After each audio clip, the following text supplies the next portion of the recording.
Hello friends, तो आज हम यहाँ जानेंगे रमा एकादशी व्रत की कथा क्या है। तो चलिए, कार्तिक मास में आने वाली पहली एकादशी यानी रमा एकादशी का विशेष महत्व है। इस व्रत को करने से व्यक्ति को सभी पापों से मुक्ति मिलती है, साथ ही वह इसी जीवन में सुख सुविधाओं को भोगता है। रमा एकादशी का व्रत रखने वालों को चाहिए कि वह एकादशी तिथि के दिन इस व्रत कथा का पाठ जरूर करें।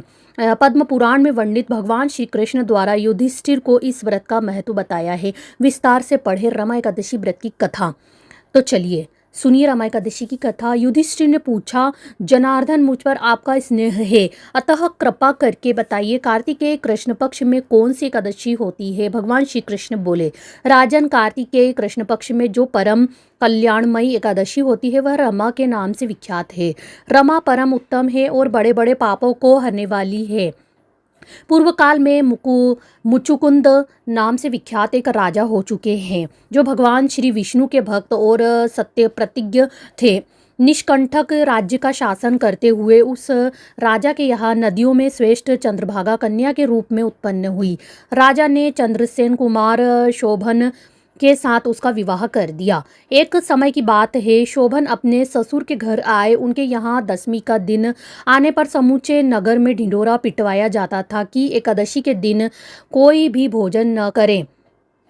यह डेके की घोषणा सुनकर शोभन ने अपनी प्यारी पत्नी चंद्रभागा से कहा, प्रिय, अब मुझे उस समय क्या करना चाहिए, इसकी शिक्षा दो। चंद्रभागा बोली, प्रभु, मेरे पिता के घर पर तो एकादशी को कोई भी भोजन नहीं कर सकता।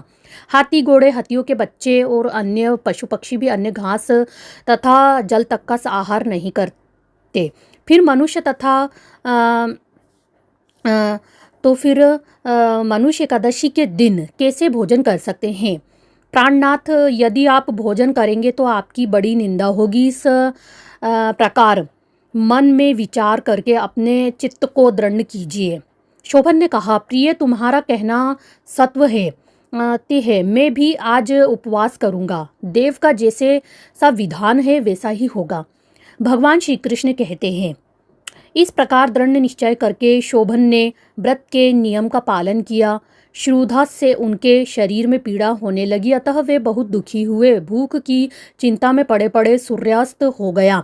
रात्रि आई, जो हरि पूजा परायण तथा प्रथा जागरण में आसक्त वैष्णव मनुष्यों का हर्ष बढ़ाने वाली थी, परंतु वही रात्रि शोभन के लिए अत्यंत दुखदायी हुई। सूर्योदय होते होते उनका प्राणांत हो गया। राजा मुचुकुंद ने राजोचित कष्टों से शोभन का दाह संस्कार कराया। चंद्रभागा पति का परलौकिक कर्म करके पिता के ही घर पर रहने लगी। नृपश्रेष्ठ रमा नामक एकादशी के व्रत के प्रभाव से शोभन मंदराचल के शिखर पर बसे हुए परम रमणीय देवपुर को प्राप्त हुआ। वहाँ शोभन द्वितीय कुबेर की भांति शोभा पाने लगा। राजा मुचुकुंद के नगर में सोम शर्मा नाम से विख्यात एक ब्राह्मण रहते थे। ये तीर्थ यात्रा के प्रसंग से घूमते हुए कभी मंदराचल पर्वत पर गए। वहाँ उन्हें शोभन दिखाई दिए। राजा के दामाद को पहचानकर वे उनके समीप गए। शोभन भी उस समय द्विजश्रेष्ठ सोम शर्मा को आया जान शीघ्र ही आसन से उठकर खड़े हो गए और उन्हें प्रणाम किया। फिर क्रमशः अपने वशुर राजा मुचुकुंद का प्रिय पत्नी चंद्रभागा का तथा समस्त नगर का कुशल समाचार पूछा। सतराज सोम शर्मा ने कहा, राजन, वहाँ सबकी कुशल है। यह तो अद्भुत आश्चर्य की बात है। ऐसा सुनकर और विचित्र नगर तो कहीं किसी ने भी नहीं देखा होगा। बताओ तो सही, तुम्हें इस नगर की प्राप्ति कैसे हुई। शोभन बोले, द्विजेंद्र, कार्तिकेय कृष्ण पक्ष में जो रमा नाम की एकादशी होती है उसी का व्रत करने से मुझे ऐसे नगर की प्राप्ति हुई है। ब्राह्मण, मैंने श्रद्धाहीन होकर इस उत्तम व्रत का अनुष्ठान किया था, इसलिए मैं ऐसा मानता हूँ कि यह नगर सदा स्थिर रहने वाला नहीं है। आप मुचुकुंद की सुंदरी कन्या चंद्रभागा से यह सारा वृतांत कहिएगा। शोभन की बात सुनकर सोम शर्मा ब्राह्मण मुचुकुंदपुर में गए और वहां चंद्रभागा के सामने उन्होंने सारा वृतांत कह सुनाया।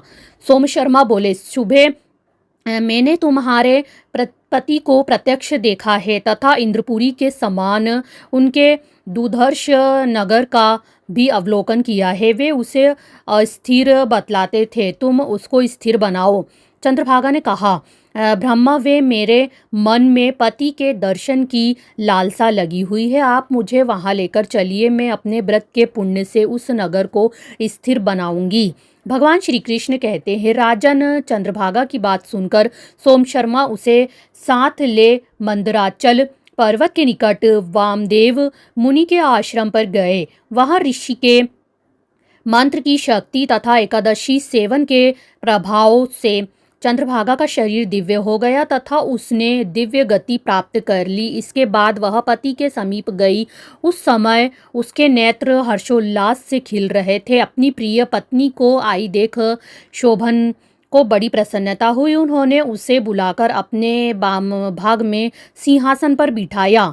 तदनंतर चंद्रभागा ने हर्ष में भरकर अपने प्रियतम से यह प्रिय वचन कहा, नाथ, मैं हित की बात कहती हूँ, सुनिए।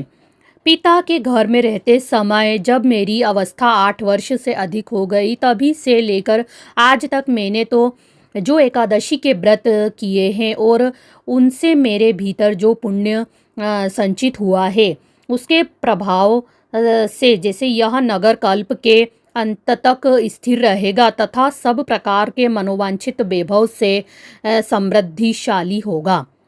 नपश्रेष्ठ, इस प्रकार रमाव्रत के प्रभाव से चंद्रभागा दिव्य भोग, दिव्य रूप और दिव्य आभरणों से विभूषित हो अपने पति के साथ मंदराचल के शिखर पर विहार करती है। राजन, मैंने तुम्हारे समक्ष रमा नामक एकादशी का वर्णन किया है। यहाँ चिंतामणि तथा कामधेनु के समान सब मनोरथों को पूर्ण करने वाली है। मैंने दोनों पक्षों के एकादशी व्रतों का पापनाशक महात्म्य बताया है। जैसी कृष्ण पक्ष की एकादशी है वैसी ही शुक्ल पक्ष की भी है। उनमें भेद नहीं करना चाहिए। जैसे सफ़ेद रंग की गाय हो या काले रंग की, दोनों का दूध एक सा ही होता है। इसी प्रकार दोनों पक्षों की एकादशियों यह समान फल देने वाली है। जो मनुष्य एकादशी व्रतों का महात्म्य सुनता है वह सब पापों से मुक्त हो श्री विष्णु लोक में प्रतिष्ठित होता है। तो आपको यह कथा कैसी लगी कमेंट करके ज़रूर बताइए, और अगर अच्छी लगी है तो लाइक शेयर भी कर दीजिए। और जो भी मेरे चैनल पर नए हैं प्लीज़ चैनल को सब्सक्राइब कर लें, बेल आइकन प्रेस कर लें ताकि आने वाले वीडियोस के नोटिफिकेशंस आप तक ज़रूर पहुंच सके। Thank you.